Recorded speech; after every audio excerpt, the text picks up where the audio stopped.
ईश्वरा भागी संबाद जोहने ओल का लेका गेलपे हटिंग और पे गेल पुन कलीरे नोनका ओल मिना मीटेन नवा हुकुम इन एमापे कना दुपलड़ पे इन दुलड़ कत पे लिका आपे हो दुपलड़ पे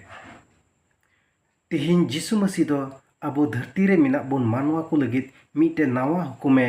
एमाउ बोन कना जे दुपलड़ पे चेद लेका इन दुलड़ कत पे तिहिन सनाम को बेगुम बड़ाया अबुरेन बाबांचाई प्रभु जिसु मसीह दो अबुआ कई को लगित ते अबुआ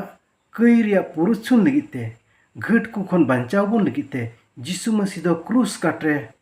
आज गिए किल जलात चुलना और अब सनाम को कई कोई गो इदी किदा और क्रूस काट खन मायामे जरो किदा और ओने ओना मायाम सिकते अब कई रिया पुरुषुने इमावत बुना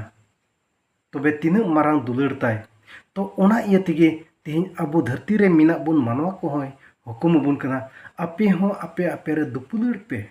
चे लेका इनिं दुलड़ का पे ओनाते जोहन भागी संबाद गेल मोने हटिंग और पे गेल पे कली रे नुनका और होय मेनेत कना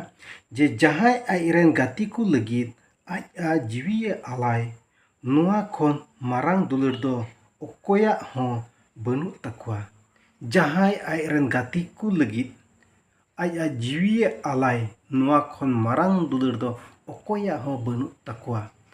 नुआ कथा सेते ईश्वर गे भर पेमा आमेन।